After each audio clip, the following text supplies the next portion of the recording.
सदाशिवसमारम्भाम् शङ्कराचार्यमध्यमाम् अस्मदाचार्यपर्यन्ताम् वन्दे गुरुपरम्पराम्। हरिः ओम् श्रीगुरुभ्यो नमः। हरिः ओम्. In the previous class, we have completed 11th chapter called Vishwarupa Sandarsana Yogam. Today we will take up the summary of 11th chapter. Vishwarupa Sandarsana Yogam Saramsam or Vihanga Vikshanam. So, if you look at the summary of the 11th chapter, Vishwarupa Sandarsana Yogam, it is based on 7 to 10 chapters. 7 to 10 chapters, they gave foundation to chapter 11. In chapter 7, Krishna Paramatma started describing Ishvara as Jagat Karanam. When we say that Ishvara is Jagat Karanam, what type of Karanam it is? There are two Karanams, there are two causes. Karanam means cause. There are two causes. One is a material cause, other is intelligent cause. The material cause in Sanskrit, it is called Upadana Karanam. The intelligent cause in Sanskrit, it is called Nimitta Karanam. So now, when we say that Bhagavan is Jagat Karanam, what type of Karanam can we attribute to Bhagavan? Nimitta Karanam or Upadana Karanam? Like you have pot. When pot is made, there are two causes for that. One is the material cause called clay and the intelligent cause called the pot maker. Whereas, in case of Bhagavan creating the Srishti, he is both Upadana Karanam and Nimitta Karanam. There are not two separate causes. Both Upadana Karanam and Nimitta Karanam becomes one in case of Bhagavan. This is what our Puja Swamiji often quotes. The material and maker rolled into one. This is Abhinna Nimitta Upadana Karanam Ishvaraha. Though Ishvara is both Abhinnam and Nimittam, Ishvara is Abhinna Nimitta Upadana Karanam.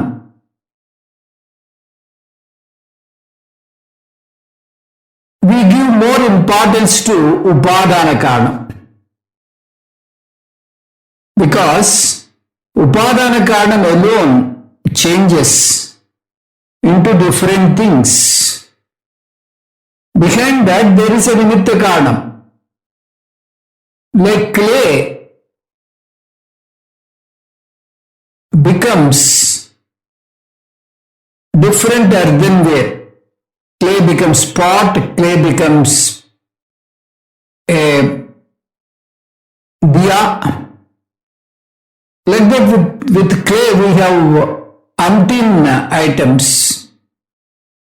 Behind all these things, pot maker is there.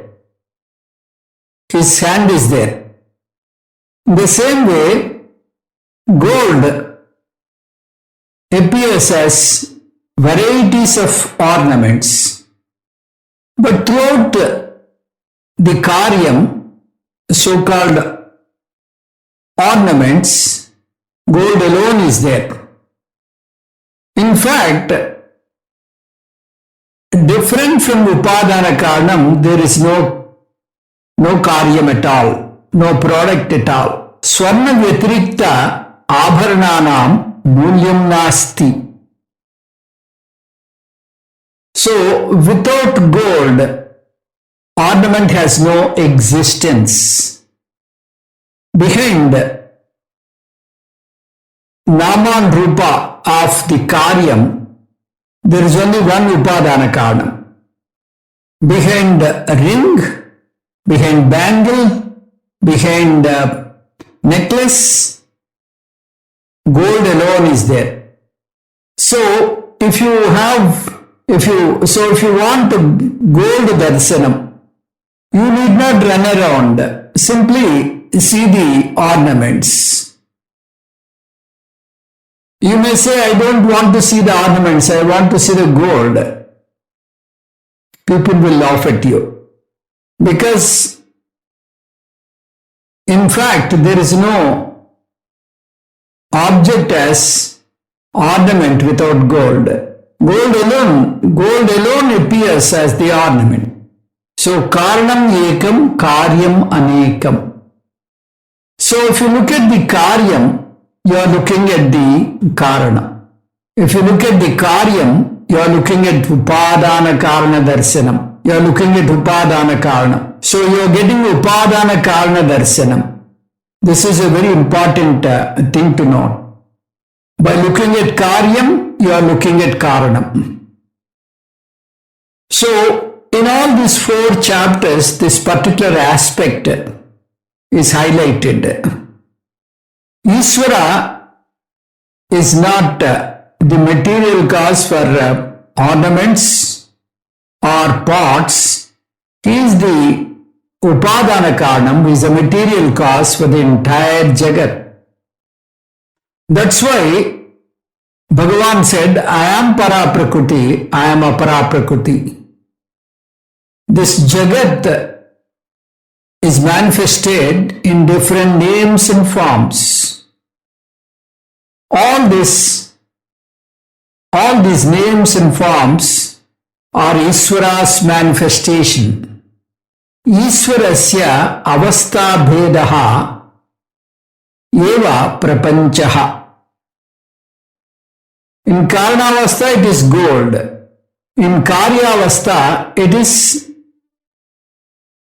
ornament. So when you look at the cause, it is the gold. When you look at the finished product or the end result, that is ornament. So Karanam and Karyam both are same. One is in the unmanifest form, the other one is in the manifest form.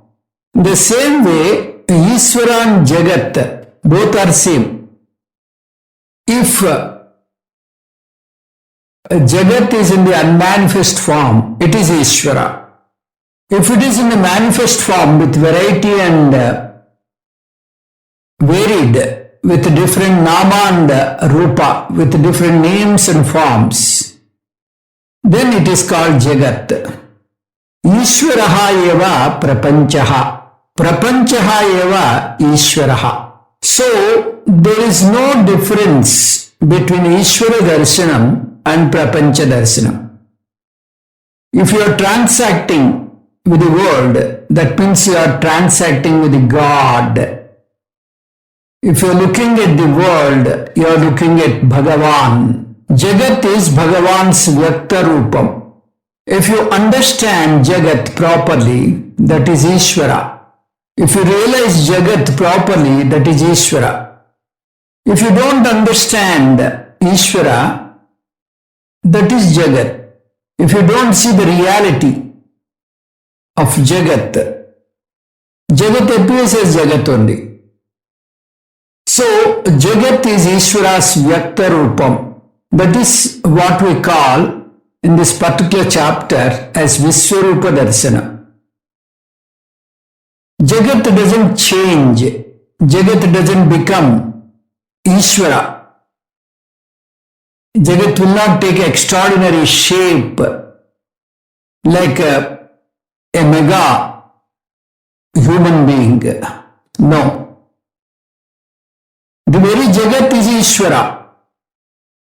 If you see Jagat as Ishvara, we have that Divya Chakshus, Jnana Netras. Jagat is not changed, Jagat is the same, but our viewpoint is changed, our attitude is changed. That attitude is formed, that attitude is inculcated, that attitude is instilled in us by Jnanam. What is that Jnanam?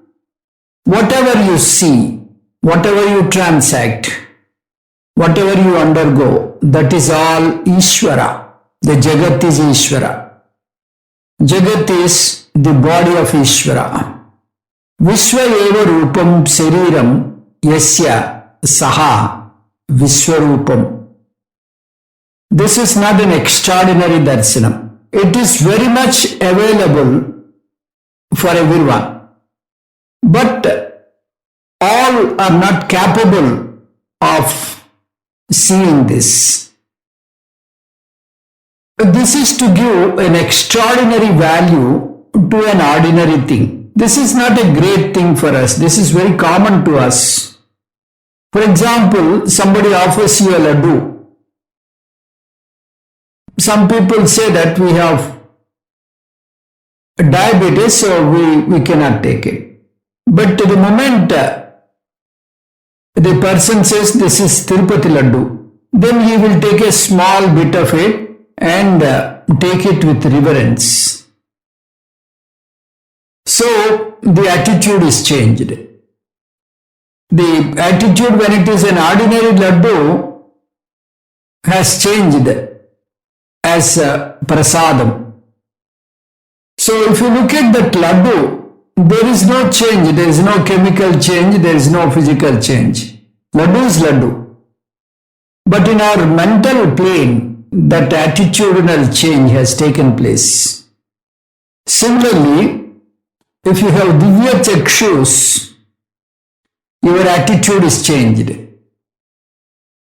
Imagine somebody calls you to their house and he will say, I will show you something miraculous, very rare thing. Then he will go inside and brings one box wrapped with clothes. More he unwraps, your curiosity increases. Finally, you see inside is a broken guitar. So you may feel sorry for him. And before you express your sorry, he says, I purchased it for 5 lakhs. Then your wonder becomes manifold. Then he says, you know whose guitar it is?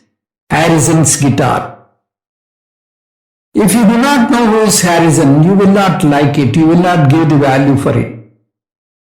If you know that he is the topmost guitar player in Beatle, then you know the value for it. So, it is very common for us to give an extraordinary value for ordinary thing, not a new thing. We are doing it in our day-to-day transactions. So, we can give value to a particular thing in 2 different ways. One, take the thing as it is, take the material as it is. Second, take the material emotionally. When you take it emotionally, you get adoration, you get devotion towards it. So, if somebody says this is Tendulkar's bat, if you are a fan of Tendulkar, you love to have it. So, you value it.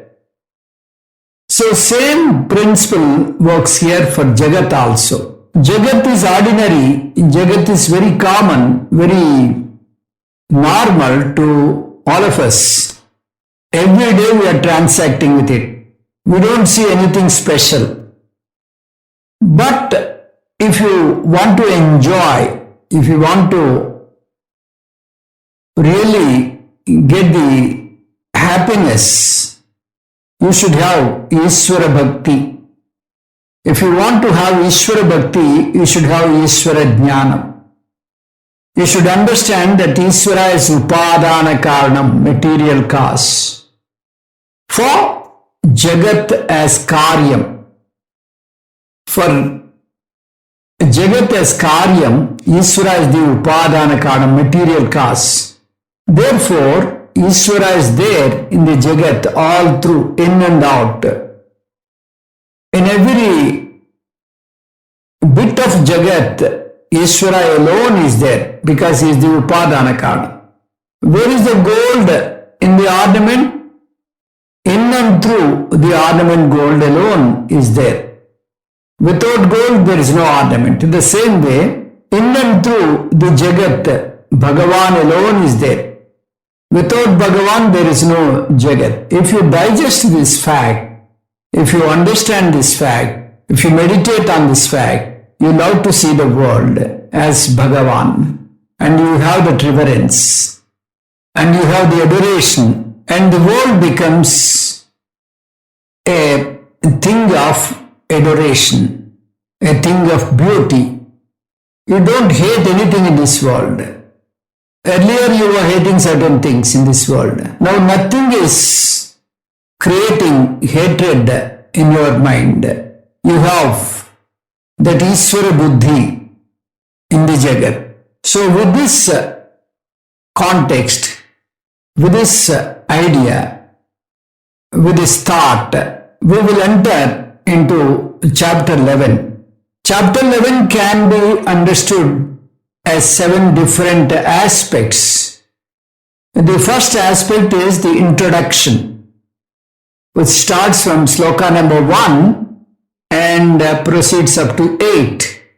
Then the second aspect is Sanjaya's explanation. It will commence from sloka number 9 and ends at sloka number 14. Then topic 3 is Vismayam or Ascharya, astonishment of Arjuna.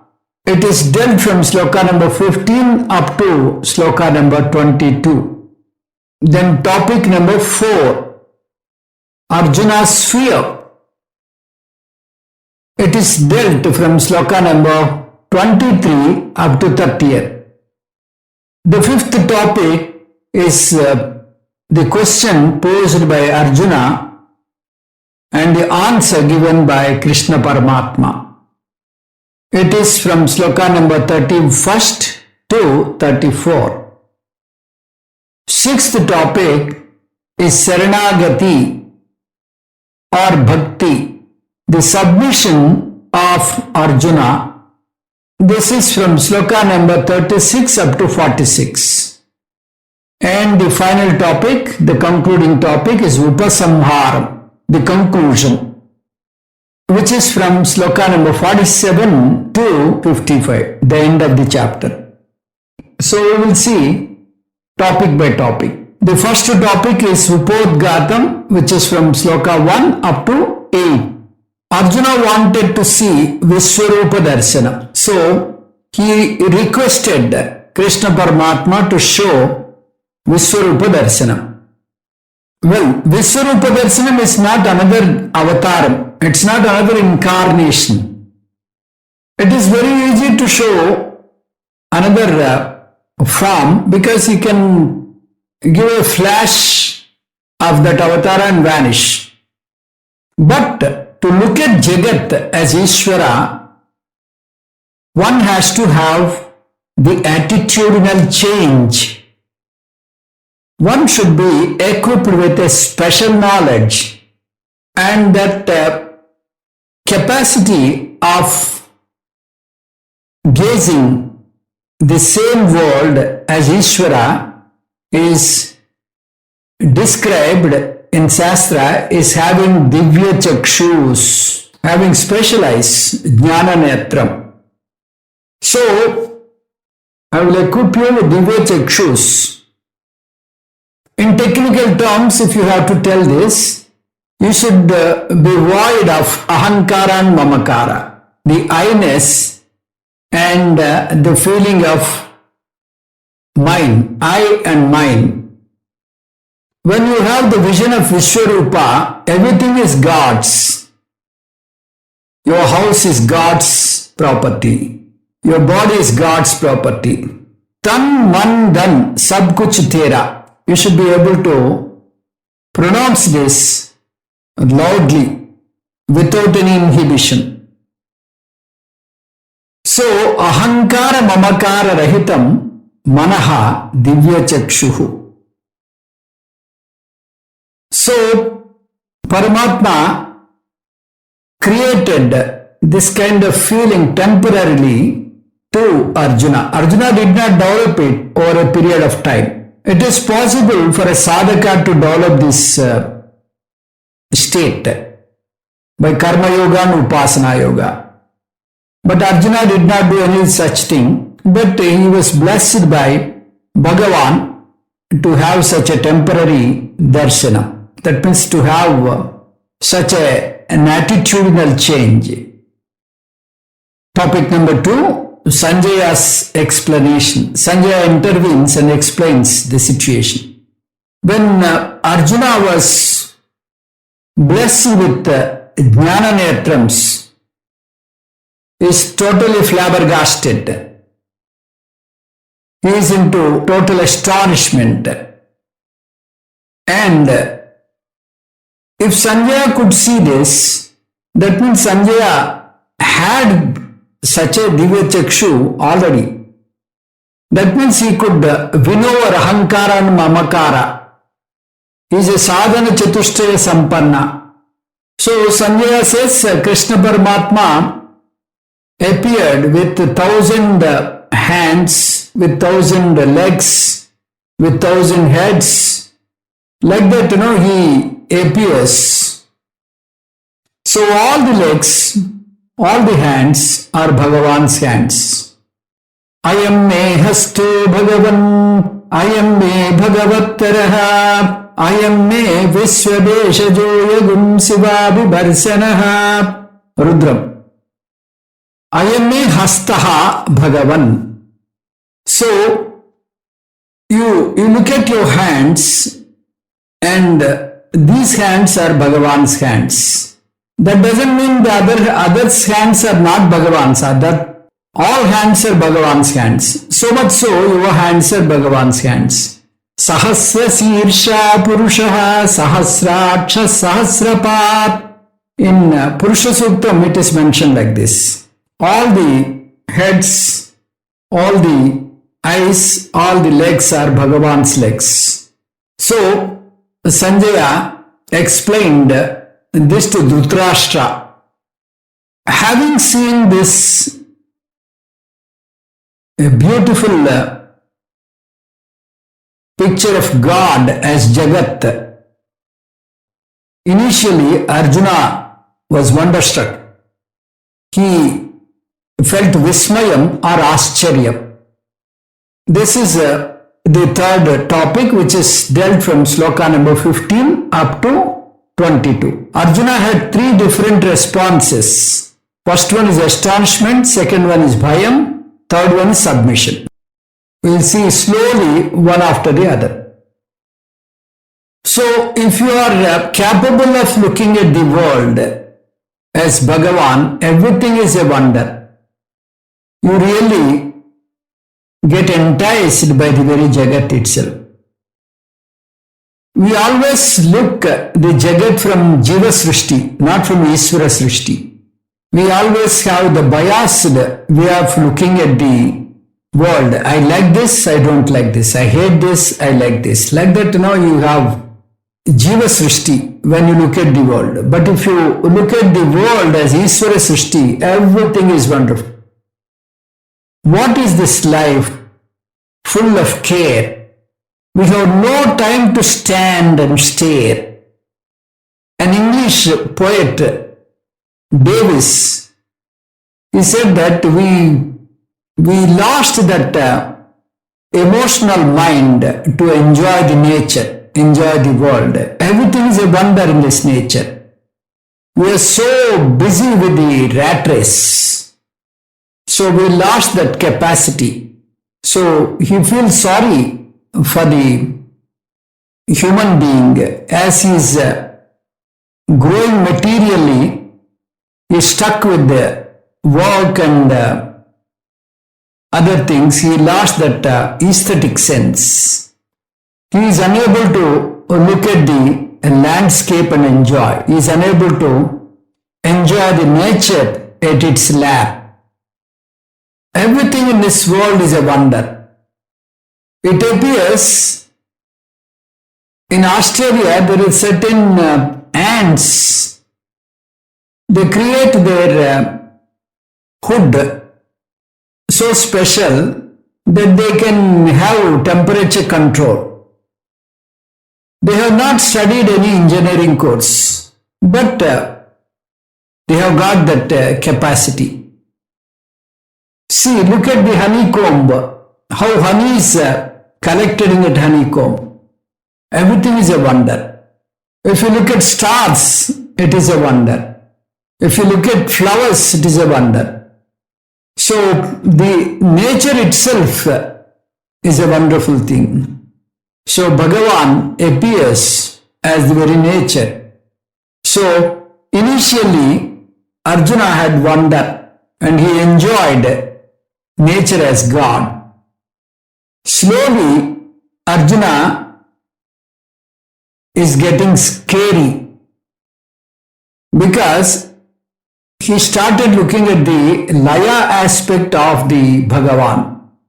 Bhagavan has got three aspects: Srishti, Sthiti, Laya. Srishti and Sthiti are okay for anyone. There is no issue. But when it comes to Laya, people cannot digest. Nobody would like to die. Everyone wants to live a day more than his allowed time. So, when Bhagavan is displaying his tattvam in the Jagat, this Kala tattvam, Laya is also one important aspect of his Vishwarupam. So he started looking at this Jagat, Bhagavan with open mouth and all the various, they are running towards the mouths. Bhagavan has got so many mouths wide open and all the various, including Bhishma, Drona, Karna, all the people they are running towards those mouths and getting crushed.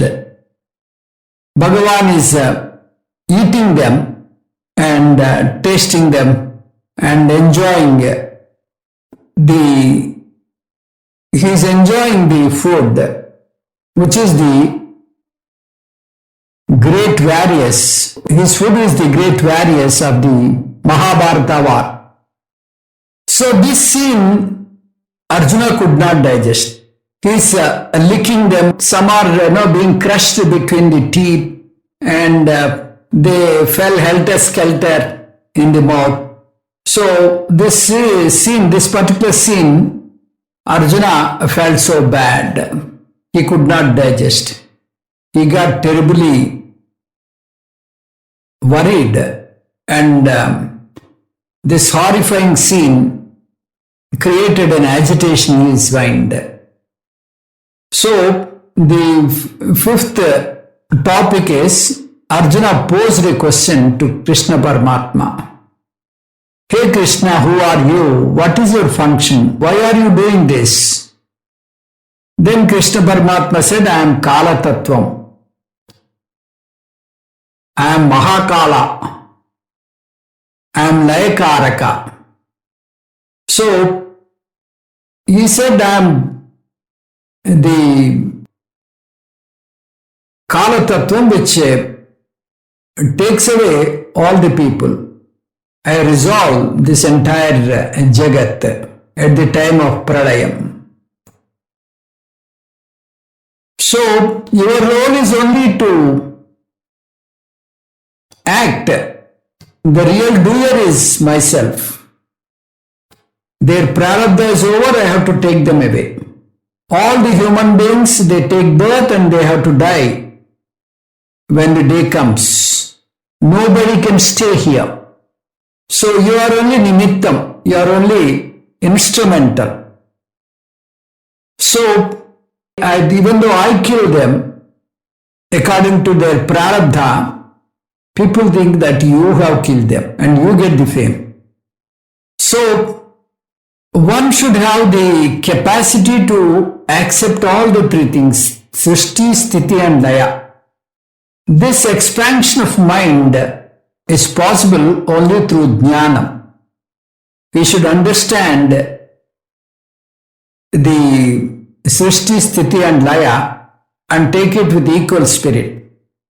So, having got this kind of fear,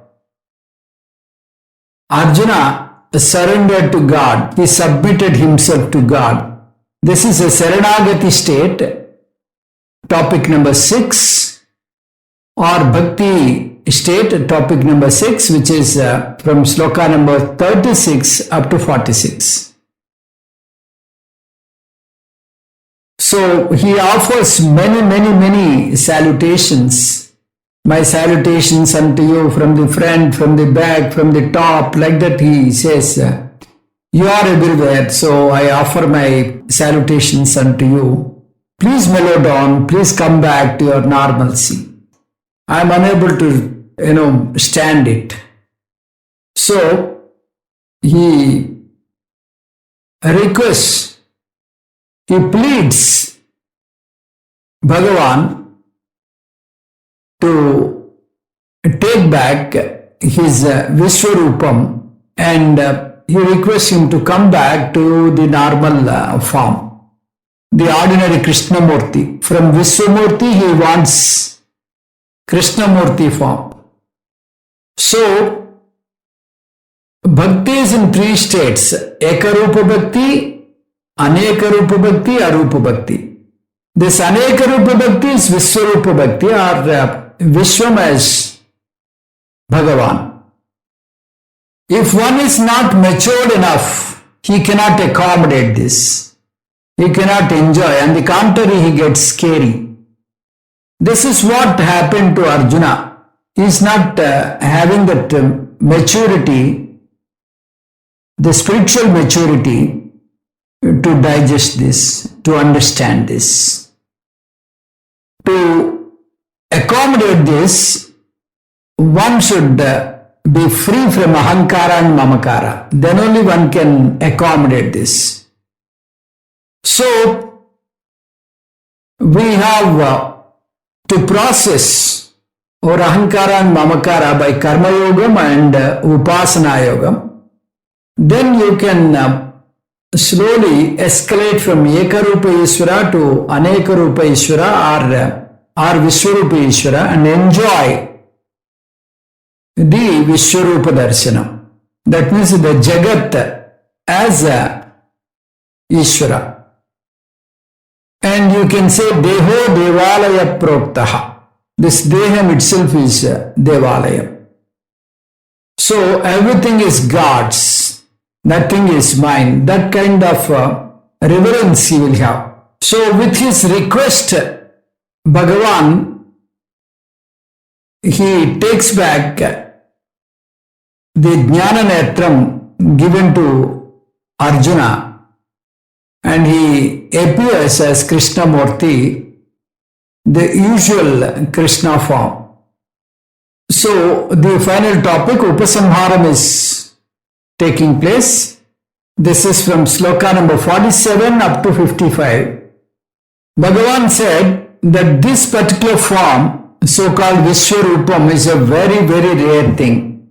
People pine to look at it. This is a rare opportunity you had. This cannot be achieved by yajna, or it cannot be achieved by tapas. This cannot be achieved by Veda Parayanam. Like that, he has given many examples. And then he said that you are lucky because you are dear to me, because you have Ananya Bhakti. I could show you with temporary Jnana Netrams. So here, while concluding, he says that you can see this with three kinds of practices. One is Karma Lakshana Bhakti, second is Upasana Lakshana Bhakti, third one is Jnana Lakshana Bhakti. So with this you can have my darshanam. When you have Karma Rupa Bhakti, that means Karma Yogam, if you follow, you can process your chittam and cleanse your antakarnas and prepare yourself for Vishwarupa Darshanam. And Upasana Yogam will give one-pointed concentration. So, Dvesha Pariharaha. If you are able to see Vishwam as God, you don't hate anything. This is one greatest advantage. Because everything is a part of Bhagavan. We don't divide the world as Raga and Dvesha. Raga Vishyam and Dvesha Vishyam. I like this, I don't like this. This kind of division we will not do it. Because everything is God's creation. Everything is within God. Nothing is separate from God. So you cannot afford to hate anything. Second thing, Amanitvam. Everything is God's. So all that is here belongs to God. You don't have any kind of ego.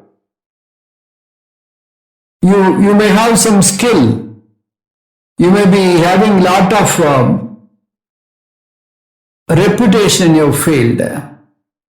But you don't get that ego because that skill or the talent is Bhagavan's. You are only instrumental. It is Bhagavan's vibhuti. So you don't own up anything. And you don't get any kind of garvam. You don't have any kind of proud. You get that reverence in everything. Whatever you see, you have that feeling of worship, feeling of divinity. It may be an ordinary thing, but now your attitude is changed. The moment you get up, you say, Samudra Vasane Devi, Parvata Sthanamandale, Vishnupatni Namastubhyam, Padasparsa Kshamaswame. So we pray water. Apova idagum sarvam. Viswa bhutanyapaha. Pranava apaha. Pasava apaha. So we offer namaskara to all Panchabhutas, all Devatas. Namo Brahmane Namaste Vayo Tvameva Pratyaksham Brahma Vadishyami Rutam Vadishyami. Like that. So we offer namaskaras to all directions. Prache dise namaha. Dakshanaye dise namaha. Pratiche dise namaha. Udiche dise namaha. Urdhvaya namaha. Adharaya namaha. Antarikshaya namaha. Bhumyai namaha. Like that, we have reverence in everything. We have that feeling of divinity everywhere. Then the fourth advantage is Sarvamata Samabhavaha. We can treat all gods equally. You may have some Ishtadaivam. That doesn't mean you hate other gods. If you are a Vishnu Bhakta, you don't dislike Shiva and Shiva Bhaktas. You flock around with equal love and compassion. So that expansion takes place, that kind of equality takes place. You see, all gods are equal. Then the fifth one is Chitta Vaisalyata, the expansion of mind. You could see the Samashti. When you could see the Samashti, that narrowness will go. Adityam tarpayami, somam tarpayami, angarakam tarpayami, budam tarpayami. This is what we do in Sandhya Vandanam. So these are the advantages. If you look at the advantages of Vishwarupa Darshanam quickly, the first advantage is Dvasha Parihara. You don't have even an iota of hatred. Then second one is Amanitvam. You don't have proud, you have humility, Vinayam. Then third one is Sarvatra Pujyatva Bhavana. You revere everything, you have a feeling of divinity everywhere, feeling of worship everywhere. Sarvamata Samabhavaha. You look at every god equally. You don't have a division of, giving more importance to one god, less importance to other gods. In other words, hating other gods, that thing will not be there. Chitta Vishalata, your mind expands and you enjoy the entire Jagat, Jagadeka Nandanavanam. The entire Jagat becomes a paradise. You give love and you take love. And you enjoy every minute with Vishwarupa Bhakti. So with this we have completed the 11th chapter. And in the next class we will take up chapter number 12. Om Tat Sat Sarvam Sri Krishnarpanamastu. Om Purnamadah Purnamidam Purnat Purnamudatyate Purnasya Purnamadaya Purnameva Vasishyate. Om Shanti Shanti Shanti. Harihi Om Sri Gurubhyo Namaha. Harihi Om.